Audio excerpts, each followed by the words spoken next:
दास्तनी मोहब्बत, एक वफादार दिल।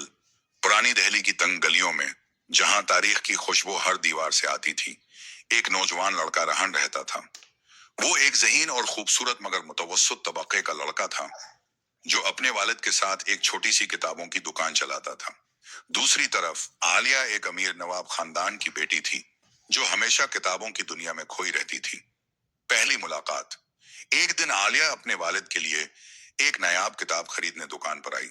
रहान ने उसे किताब निकाल कर दी, और जब आलिया ने किताब के सफ़हात पलटे, तो वो दोनों एक दूसरे को देखकर जैसे पल भर के लिए रख गए।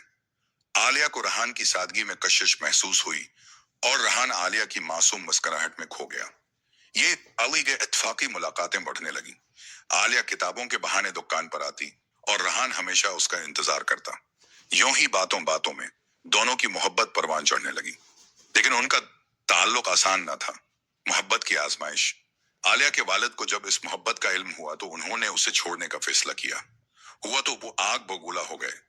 एक नवाबजादी की मोहब्बत एक आम किताब फरोश से ये दिन के लिए नाकाबिल कबूल था। उन्होंने आलिया को घर में कैद कर दिया, और उसकी शादी एक अमीर जादे से तय कर दी। दूसरी तरफ रहान के पास ताकत या दौलत तो नहीं थी, मगर उसके पास एक सच्चा दिल था। उसने आलिया तक अपना पैगाम पहुंचाने के कई तरीके आजमाए, जी, मगर सब नाकाम रहे। आखिरकार आलिया ने हिम्मत की और अपने वालिदैन के सामने ऐलान कर दिया कि वो सिर्फ रहान से शादी करेगी, और वरना कभी शादी नहीं करेगी। मोहब्बत की जीत। आलिया के वालिद को बालाखिर एहसास हुआ कि मोहब्बत दौलत से ज्यादा मजबूत होती है। उन्होंने आलिया की जिद और रहान की ईमानदारी देखकर हार मान ली। कुछ वक्त बाद धूमधाम से रहान और आलिया की शादी हुई। रहान ने किताबों की एक बड़ी दुकान खोली। आलिया हमेशा उसका साथ देती।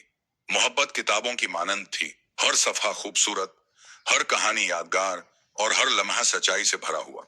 सबक। मोहब्बत में सच्चाई और वफादारी हो तो दुनिया की कोई ताकत उसे हरा नहीं सकती। सच्ची मोहब्बत वक्त, जात और दौलत से बालातर होती है। उम्मीद करता हूँ आपको ये कहानी दिलचस्प लगी होगी। अगर अच्छी लगी हो तो वीडियो को लाइक और चैनल को सब्सक्राइब करना ना भूलिए। अल्लाह हाफिज।